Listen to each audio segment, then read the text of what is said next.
Welcome to the Growth Officers Association Growth Series podcast. I'm Kim Pack, President of Federal at AIS and board member of GOA. We are thrilled to bring you this podcast, bringing growth leaders with insights of their success with their companies. It is an on-demand podcast that actually goes with you anytime, anywhere. With that, let's get started. I'd like to welcome Tom Deierlein to our podcast. Tom, welcome. Thank you for having me. I appreciate it. Thanks. And first, thank you for your service. It was my honor and a privilege. Thanks.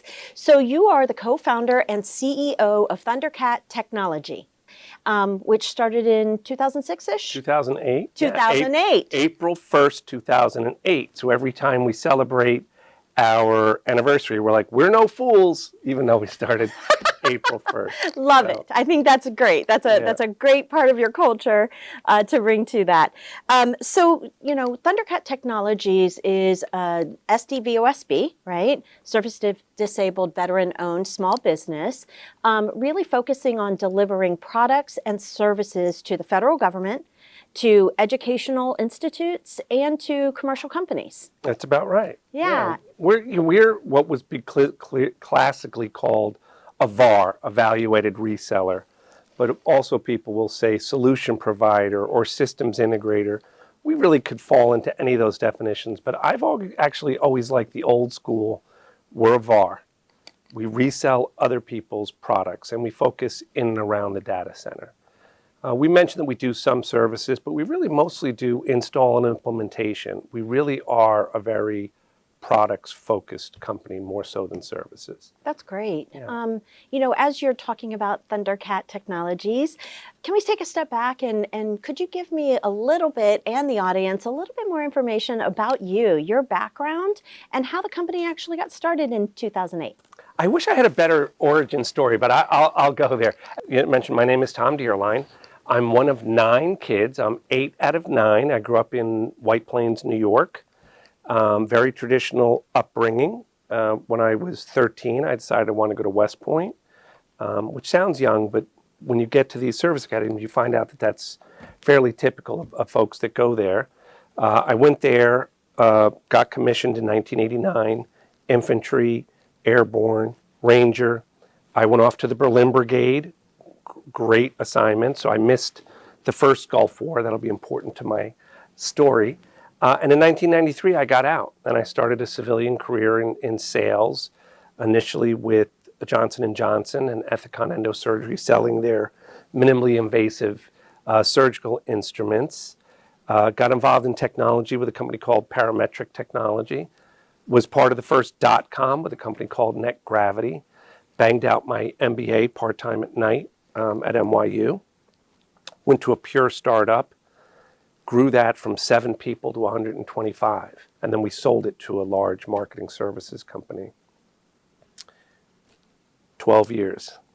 1993, I left the military. 2005, 12 years later, I wasn't in the reserves or the National Guard. I was just individual ready reserve, sitting on my couch.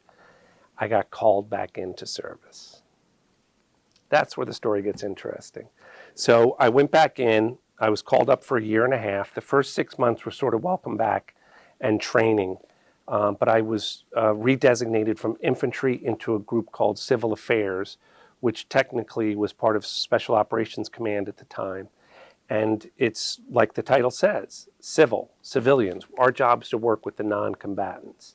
So after 6 months at Fort Bragg, I went off to Baghdad, and I was doing civil affairs things. I wasn't kicking down doors and chasing bad guys. I was doing reconstruction, economic development. We were giving microloans to new entrepreneurs.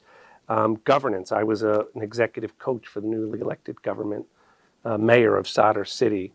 But a lot of what we were doing is trying to reestablish essential services: sewage, water, electricity, trash, medical, school systems. And we were doing a ton of humanitarian aid at the time. I'll come back to the humanitarian aid piece when we talk about the nonprofit work I'm doing. But in September of 2006, I was shot by a sniper. Spent the next 8 months, basically 7.5 months in the hospital up the road here at Walter Reed for 4 months of recovery. and then another 3.5 months down at the VA, Spinal Cord Polytrauma Center down in Tampa. And at that point, I got out. 6 months later, I had gotten a call from some friends, classic networking, friends of friends. I had actually met, came and visited me when I was at Walter Reed, that had started this company called Night Point Systems. It was IT services. I remember Night. Well, there you go. So, but in the federal government, as you know, you can't do services and product. You can have some OCI. Plus, if you're doing services under that 541519 NAICS code, you can only be 37 million. Well, they were blowing through their cert by selling product, and they're like, well, we don't want to be a products company. So they gave me a call. I came down. I was living in New York at the time. I still live there. And they explained this channel program to me, and the SDVOSB set-aside program, which I wasn't familiar with. I really had never done government contracting. But after looking at the business and looking at the opportunity, I bought the products group from Night Point Systems so they could continue to do services. And that's why you hear me say product. Yeah. We say services, but we really are a products company. We're a classic reseller. Services wrapped around the product. Yes. Yes. But not like ongoing care and feeding or any development work. So that's the story. Now, my call sign in Baghdad was ThunderCat 6.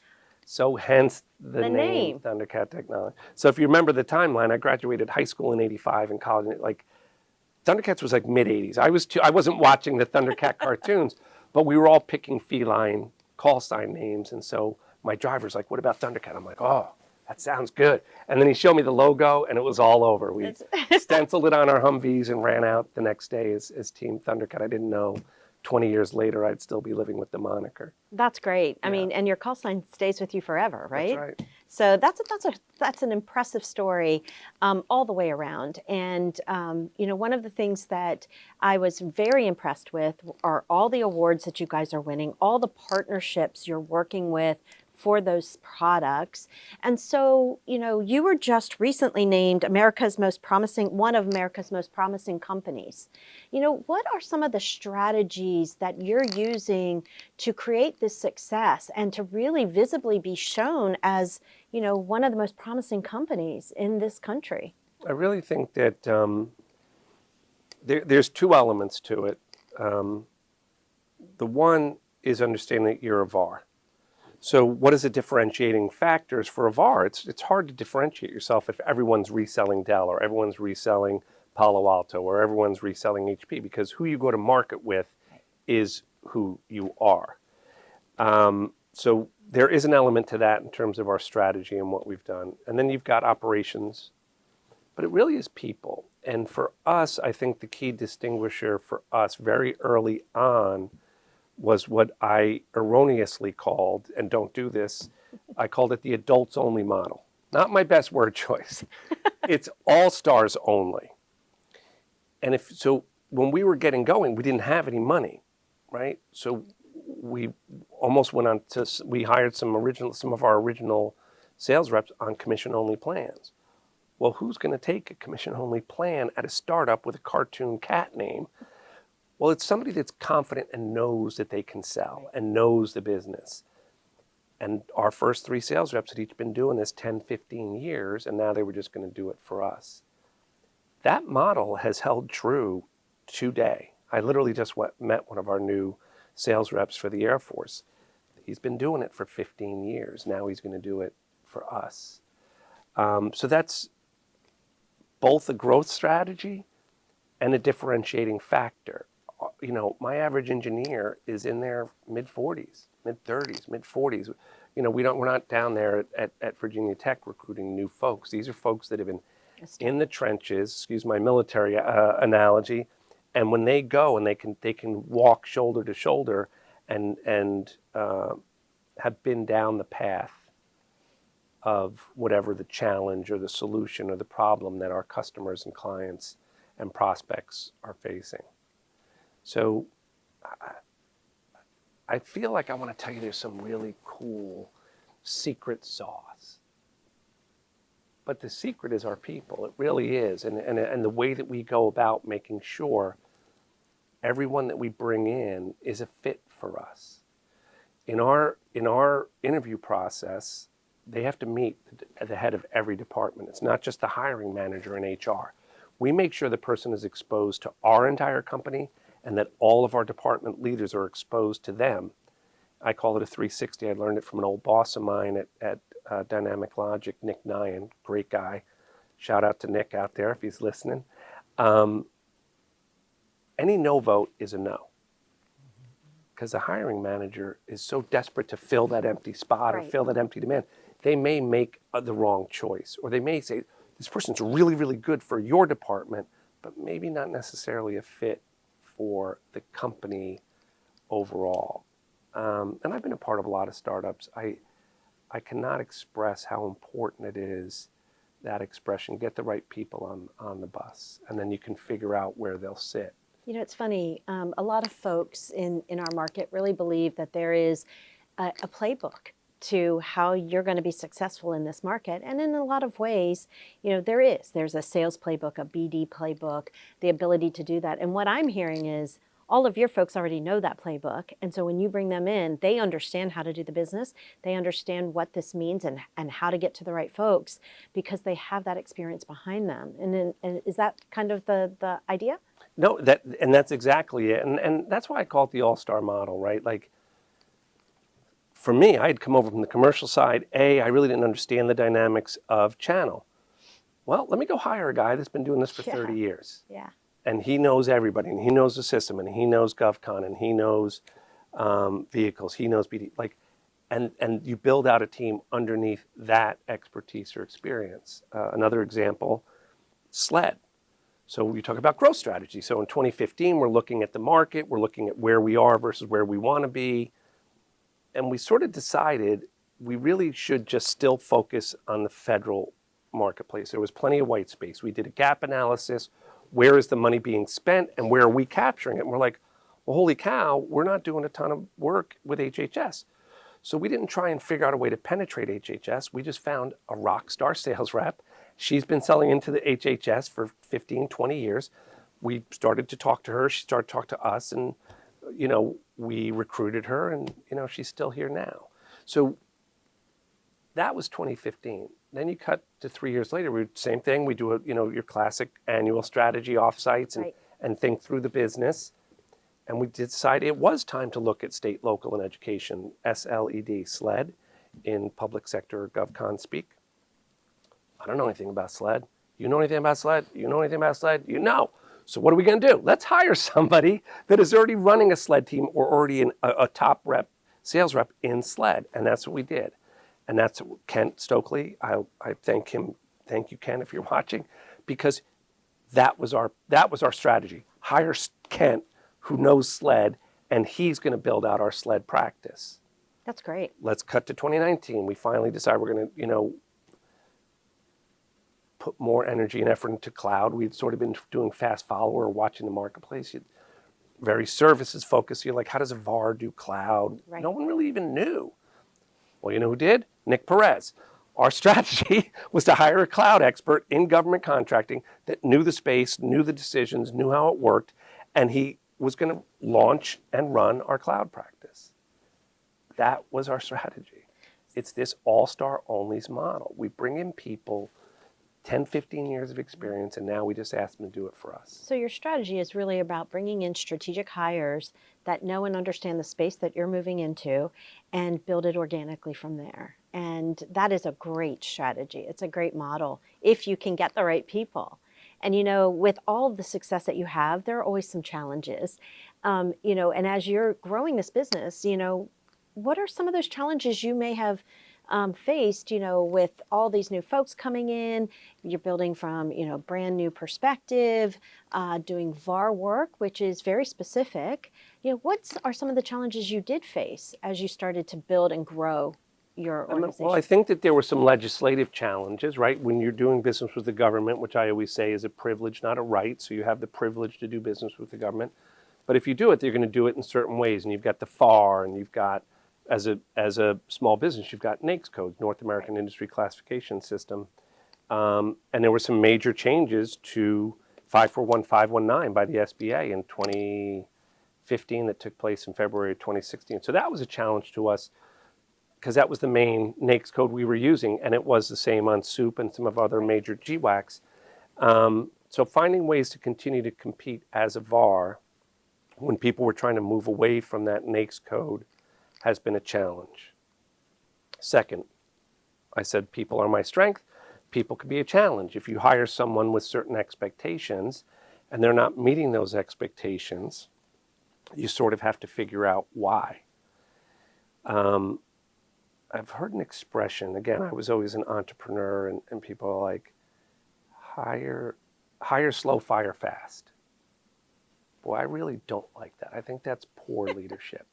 You know, it sounds kitschy and clever if you're a venture capitalist or these, you know, but like, hire slow, but fire slow. Because if that person shows up and they've now put their career, Right. maybe they've got a family, like you can't just say, well, you're not working out, you got to go. My mantra is coach up or coach out. And that is a little bit and that's not, what we that's do. not We fire will, fast. No, and so we will say, well, why is there a difference here? Right. Right? And we look at what is the expectations versus performance of the resources or mismatch.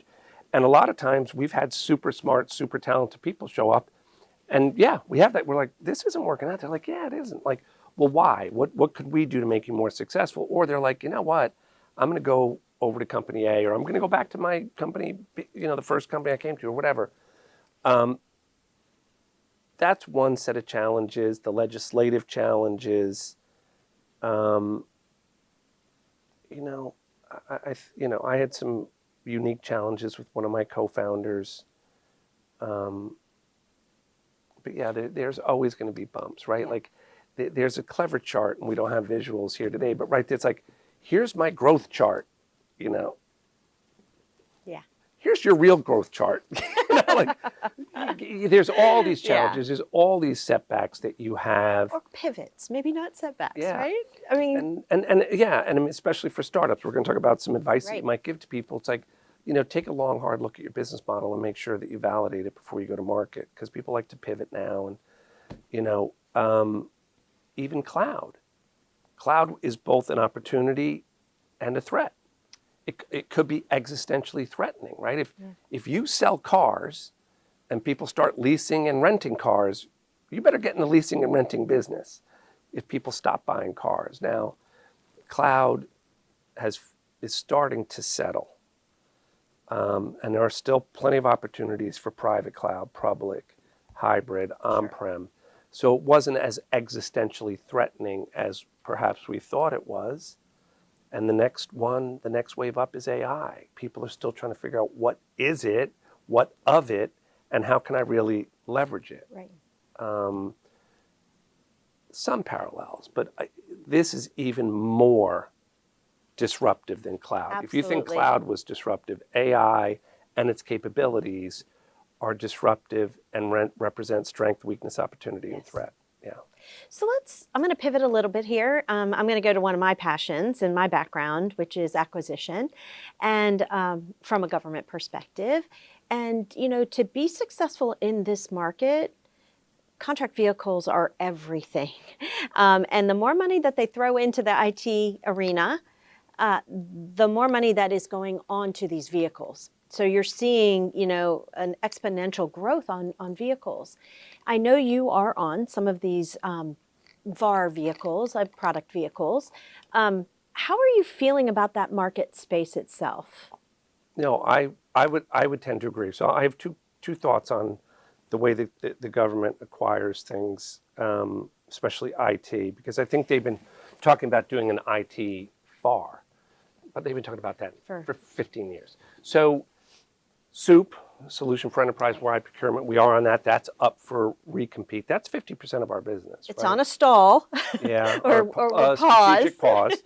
And they should. Yes. Let them get it right, because it's an important vehicle, and it is the number one way that the government buys COTS, commercial off-the-shelf software and products. So it is. It's a critical part of our business. You know, you look at CIOCS and other vehicles or IT, BPAs, but they make absolute sense, right? You've got the FAR, and you've got to pre-compete, fairly compete, transparency, arm's length, all the principles that make up proper government acquisitions. Right. but you also need it to be efficient. You can't go out and every single time. So let's take it from the universe down to 20 companies or down to 10 companies. I'm going to go through a very rigorous process, or an example of soup, 100 companies, but let's not try and put things out to bid every time. Right. Let's have a short subset of people that are qualified and are effective and efficient and have the right infrastructure, the right opportunities, and they can do it. So that's smart. And I do believe it'll be a critical and ongoing part of the way that they do it. The second comment I will make is around what we've said, which is whether it's AI or anything, even storage, the pace of change of storage technology and networking technology, and certainly cyber. You've got to stay one step ahead of the bad guys, hopefully 2 steps ahead of the bad guys. But if the procurement process takes a year, right, how do you make sure you're not staying 2 steps in front? So again, that's not my specialty. I do find it fascinating, but not enough that I don't get wonky about it. It's, as a taxpayer, I want them to make it effective and efficient, but also as a taxpayer, I want it to be arm's length, transparent, and fair. So there is a big burden on the government, which is why the acquisition process is the way it is. But as a government contractor, you wish they could do it a little more quickly. Like, if you know you need this firewall, you should be able to install it next week. That's just not realistic. Well, and back to the strategic pause for soup, because I do think this is an important note. I made light of it. It is extremely important because what we're trying to get to is the best executable contract for the government to get to the products and services they need as they need them. And, with that strategic pause, this is the first time that you're seeing true services outside of the product piece more than 5 or 10%, right? And so getting it right is really important. How, as a VAR, do you feel with that strategic pause? Because you're not really looking at the services piece, and I think, so when it first came out, I was like, wait, that can't be right. Was the first thing I thought, because it was written as for small services. So that was the first thing they had to sort of adjust. But when they got 5,000 questions, I think they realized, well, we didn't quite do this the way we need to. So I can say it, like, and I'm not trying to suck up to anybody, like, soup is phenomenal. Absolutely. And the reason all the agencies love it is because it's efficient, it's effective. Great catalogs. And they run a tight ship. Yes. Like, if you're a contract holder, you're held to a very high standard of operational excellence. Yeah. As you should be. That's right. So it makes sense that the agency's like, you guys are awesome. I only wish I could get IT services. They're like, well, we could do that. We've been doing product for 20 plus years. So, but I don't think it was easy as they thought. So trying to come up with those different categories and what you would qualify, like, it was, if you looked at what it would take to be small, but also to qualify in categories, you couldn't be small and have 5 examples of $5 million services. So in the end, we're going to focus heavily on category A, and we have some strategies around, bidding for B and C. But I have faith. And it's crucial. And I know that to your sounds business, silly, but right? I do. I have faith. They will get it right. Oh, yeah. And the fact that they're doing a strategic pause, I don't. Well, I first of all, I don't care. I really don't. It was over 6,500 questions. It was crazy. I'd heard I had 5,000 and at the last one. From that perspective, it takes a long time to go through those questions. And there's bucket no them, doubt. and just put them into categories and all those things. But I think when you look at whether it's CIOS or CIOCS or others, like, they just basically did the same thing they had been doing. So soup did what any good salesperson would do in that example. If you go in and your customers are telling you, I want to buy services off of soup on the next version, you're going to come up with a version of soup. And I think that's what caused the issues. You weren't just doing a shampoo, rinse and repeat. And I have every faith, knowing what I know about the folks that are involved in that vehicle, that they'll get it right. They'll have the right criteria to be fair and easy to understand what the criteria is, and then move forward with it. Yeah, that's great. Yeah. I'm going to pivot on you again, and I want you to look inward a little bit and outward. And one of the things that I really want to focus on for this segment part is leadership.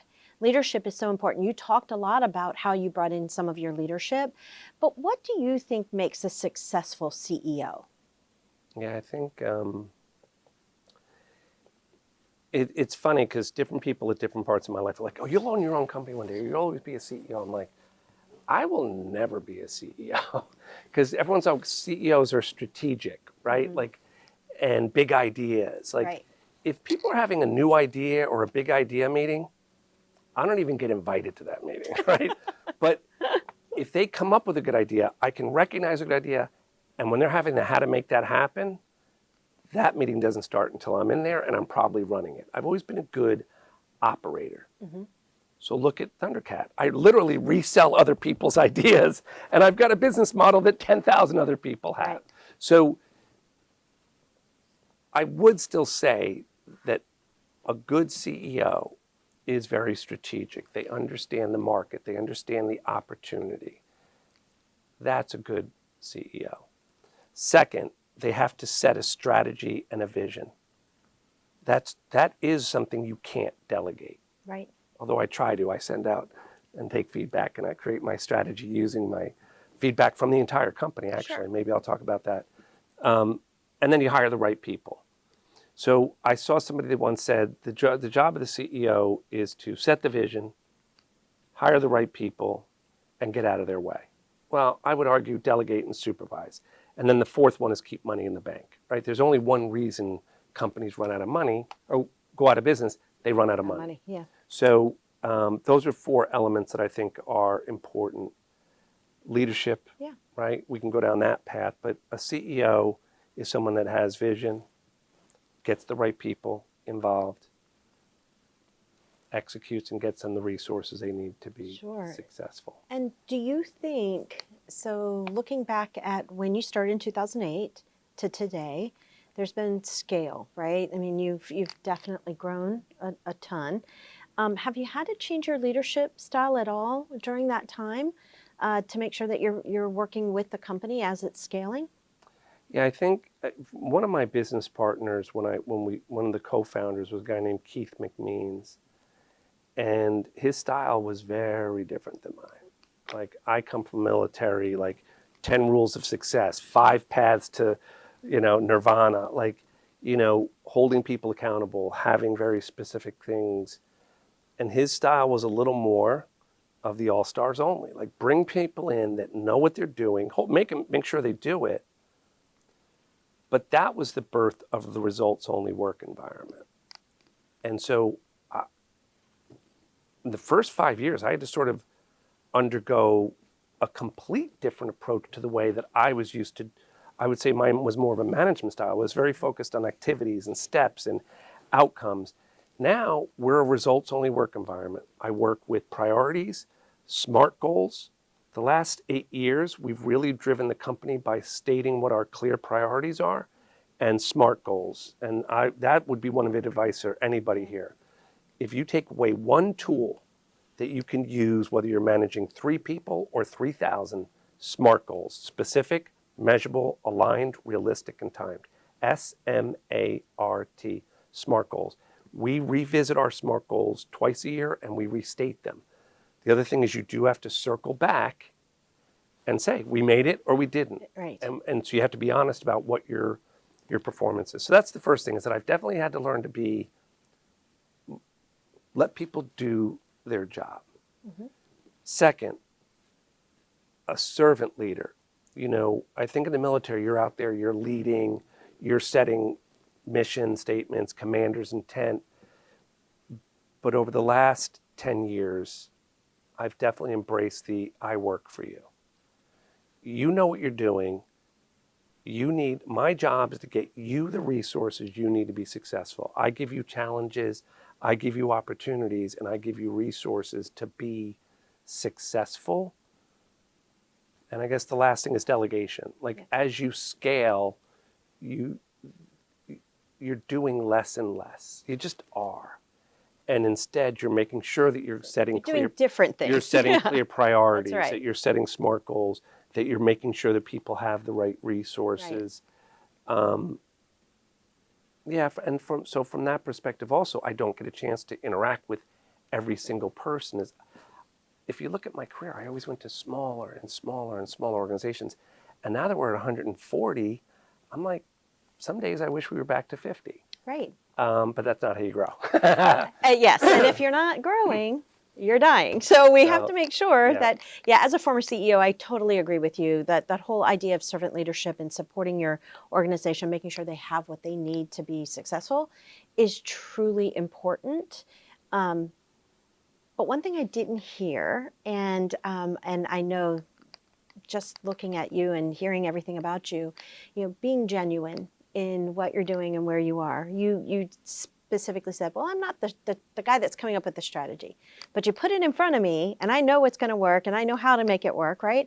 Being genuine in that position, has that gotten easier as you've grown? It does. I think, again, if we're getting into the advice I'm giving to any listeners, it's like, you just got to get more comfortable in your skin. Right. And if you're 25 or 35 years old and someone starts using an acronym or they start talking about something and you're like, I don't know. And you're like the kid that didn't do their math homework and you don't want to raise your hand and ask the teacher a question because then they'll clearly know you didn't do the homework. Now I'm like, what? I have no, I'll literally say, I have no idea what you're talking about. Like, so I'm just more comfortable in my skin. And I think you can call that genuine. It's just like, I'm just more comfortable with what I know and what I don't know. So when I first got out of West Point and I took over a platoon, you're leading these 30 men, many of whom were, twice your age. You weren't going to tell them what you weren't good at. Right. You're going to fake it till you make it, right? Well, when I was 38 and I arrived in Baghdad, I gathered my team together and I told them what I felt my strengths were. They were going to see that. Those things were going to manifest themselves. But I spent a lot of time telling them what my weaknesses were because I didn't want one of my weaknesses to cost someone their life. Right. I wouldn't have done that at 22 years old. I wouldn't have the self-confidence, that genuine, but I think people appreciated it because I talked about some things that were weaknesses of mine that are supposed to be part of my job or part of my strengths as an officer or an airborne ranger. But I was like, I'll admit I'm not good at this because I don't want to die. So somebody, and we all were able to coalesce around that and everyone talked about what their relative strengths were. And it really brought the team closer together. That's sure. great. And, Yeah. It starts with leadership, culture. And I want to talk a little bit about culture because people stay with companies because of a good culture. People stay with companies because they love where they work, who they work with, and what they're doing. Can you talk a little bit about the culture at ThunderCat Technology? Yeah. Well, I already stated one of the more critical components of it. All-star only model. Well, who do all-stars want to play with? All-stars. Other all-stars, right? So you want to know that the people you're working with have that same focus and same work ethic and same talent, Sure. right? So that's a critical part of our culture. Second, results-only work environment. Even pre-COVID, people are like, where am I at 4:30 on a Monday? I'm at the dojo with my kid, right? So I can't ask where you are at 4:30. If you want to know where I am Tuesday, I'm on the soccer field, right? So we were never one of these clocking in at 9 or 5 or when's the boss leaving so we can all leave. Like we were never one of those folks.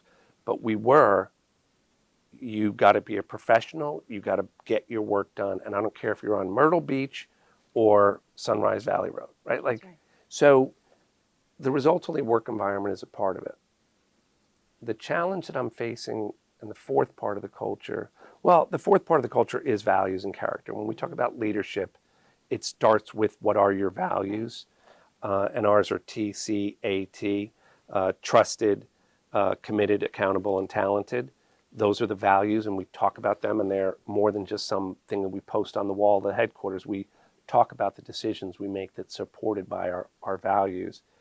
But the challenge at 140 versus 40 is it's really hard to still feel like a family. I always try and say things are small or we take care of each other, but I do try and make that a part of our culture, that you still feel you're part of a small family first kind of organization. Right. I wrote a personal leadership philosophy about a decade ago, And I sit with every new employee and we read through my personal leadership philosophy together. And then after we get done with that, I talk about the results only work environment. We talk about that you don't work on your birthday. We talk about the unlimited vacation policy. Well, all of those things tie back into the all-star only and the results only work environment. The reason we can be relaxed around classic things that were very contained or well defined is I know you're going to do well, I'm going to do well. And we're going to do what's right for the customer. I guess the last point I'll make, because I am struggling with that, to still feel small. 140 sounds big to me. I know it sounds small to others, and I'm sorry, but 100, I never pictured us being 140. 40 to 140 is no easy feat. But, post-COVID, we were more focused on getting people back into the office. When before we told them, come to the office, don't come to the office, work from home, right, whatever it is. But now we are more focused on trying to create, again, those bonds. Like, I want to create a company where people want to hang out after work. Right. And they don't say, how was your weekend? So they can ask you something they need done. They really want to know right. how your weekend was, and we're all, hanging out together otherwise. So that's what we're striving to, whether we're there or not, I don't know. We have very low turnover. When people come to ThunderCat, they stay. I call it the Hotel California. Oh. So we're very fortunate that once we do recruit people, we take good care of them. We give them challenges, we give them resources, we give them opportunities, and the majority of those folks do stay. You know what I love about that is, you're struggling to feel small. You're going to continue to grow. And there's only so many all-stars in the market, right? So, eventually you get further apart from each one of these. And so, as part of this culture, bringing in all-stars, very important, but also training them up, I'm sure is a big piece of this, right? So, mentoring from, you all the way down is going to be a big part of your culture to continue to be able to touch everyone. Have you thought about anything in that arena? Well, so, because I almost want to say not true, but it is true, right? Like, we do a lot of coaching, but again, part of the reason that we have that model is we're not good at coaching. We don't have good training programs. We're not training people up. But the last 5 years, we have hired people right out of school. We have had people that started in inside sales and now are doing outside sales. We have had people that started as a office manager and are now doing IT. Yeah. So we do have those growth opportunities in development, but it's like, it's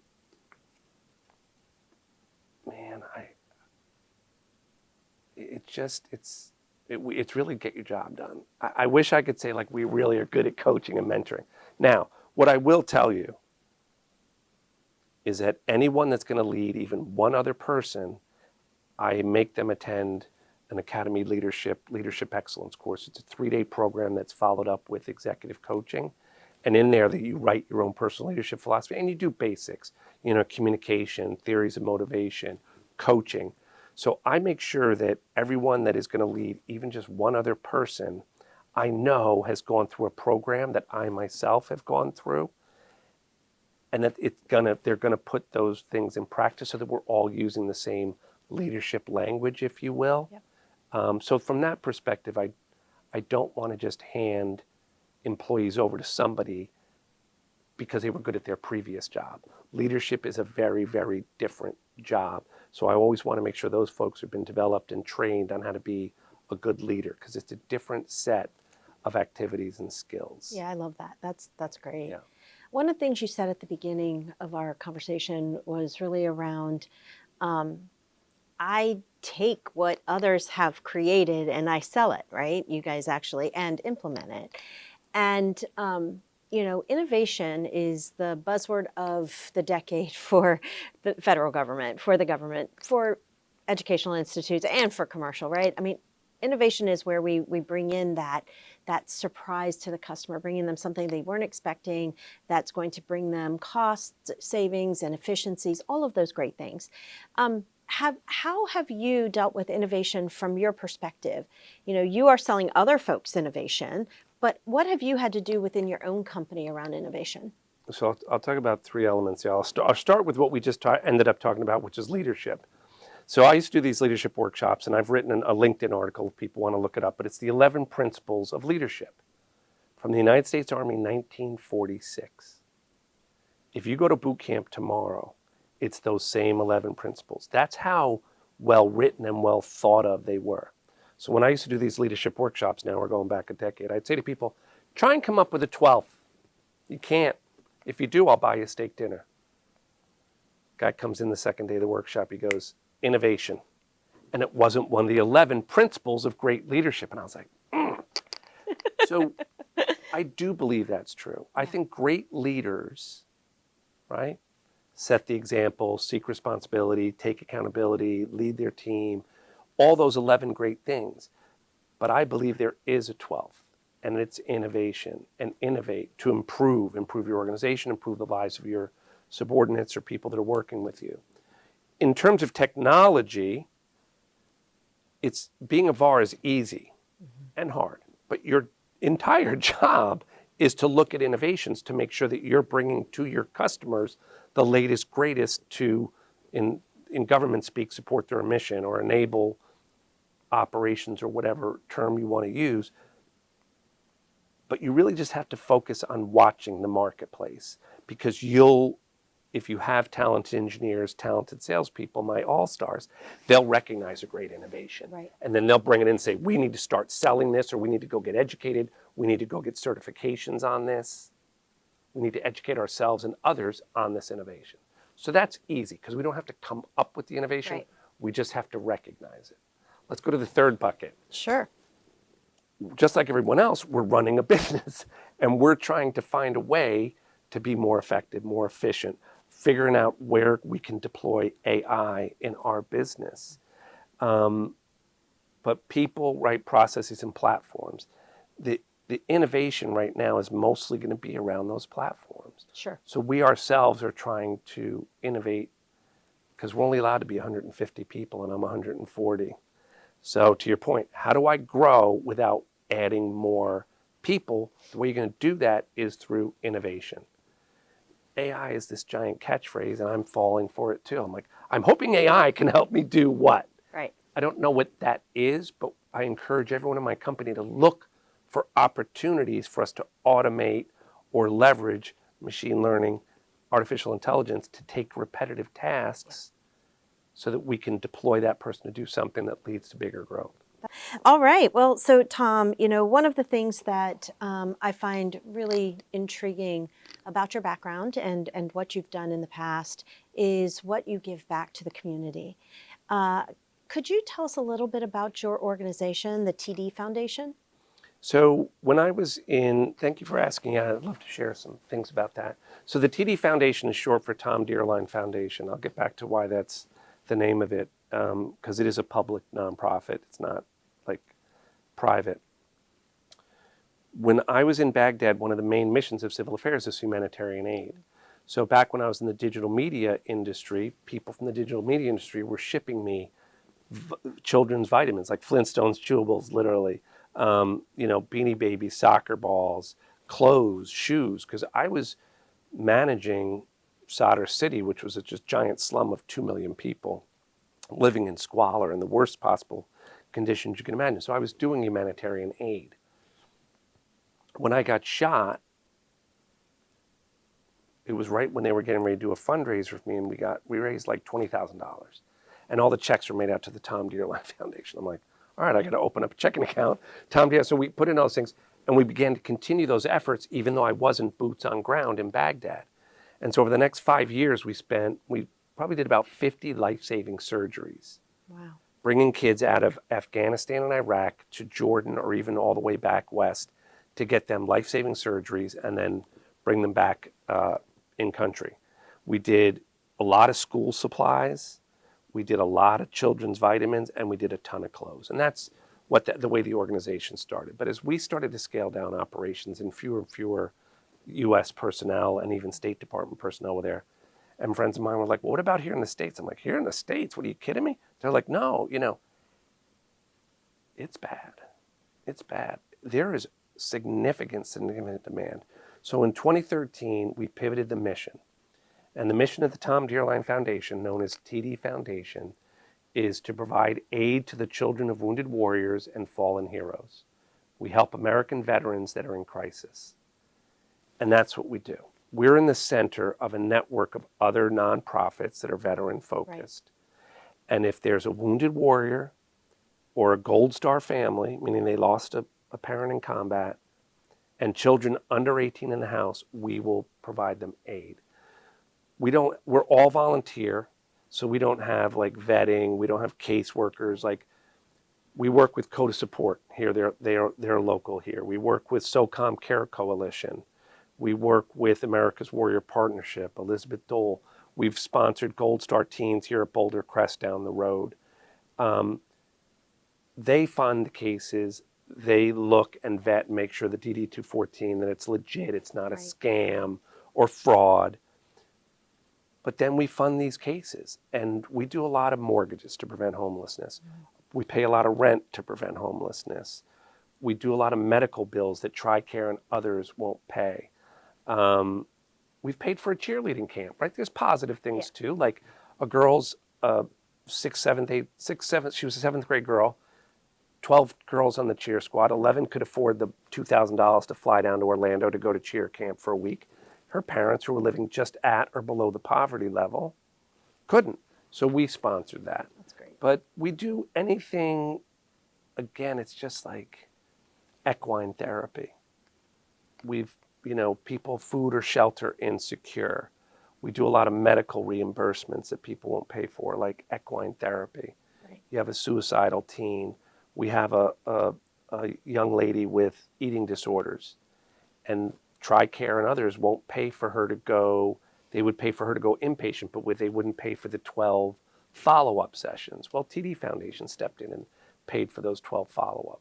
Yeah, I love that. I love that whole story. And what's nice about it, because you are partnering with these other organizations, you are 100% volunteer, and 100% of your stuff can go back to the folks that need the help. Well, and that's right. So if someone donates $2,000, that $2,000 is going to Mr. Smith. It's not going to some marketing fees and all these other things. Yeah, that's amazing, and congratulations, because that is.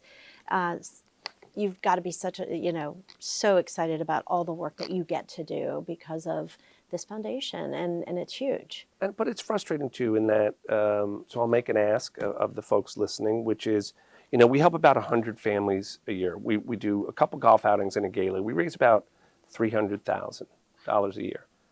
Our goal is to get to 1 million. There's enough demand from our network of cases of these families living at or just below the poverty level, and they need our help. So tdfoundation.org, TD like touchdown, tdfoundation.org. If you want to look into the work that we're doing or make a donation, I would appreciate it. That's great. Yeah. Let's finish out this podcast with some true insights and some things that you would like to share with our audience on how to be successful in this market. Yeah, I think in this market, this market is unique. So I'll go back to my business model. I think to be successful, in terms of growth, it's always about the customers and the prospects. Once you get a beachhead or a foothold, whatever, talk to the market. They will tell you the truth. And if you're willing to listen to that truth, we talked about pivots. Right. I don't love the word pivot because it really means changing the business model, but you can adjust. Yeah. So once you land your first couple of customers, go listen to them, and you will grow. You will be successful. 2, know is a powerful word. Know what your business is. And if people are asking you to do something that you don't quite do, when you're first getting started, the inclination is to just say yes. Do not. Just say no and focus on what you're trying to bring to the market. And especially if you're still in the validating the business model or validating phase. Don't do things that are not what you set out to do. Third bit of advice, can you go 2 years without income? So if you're thinking about starting a business, you have to ask yourself, can I go 2 years without income? Right or wrong, that's usually a pretty good barometer for me.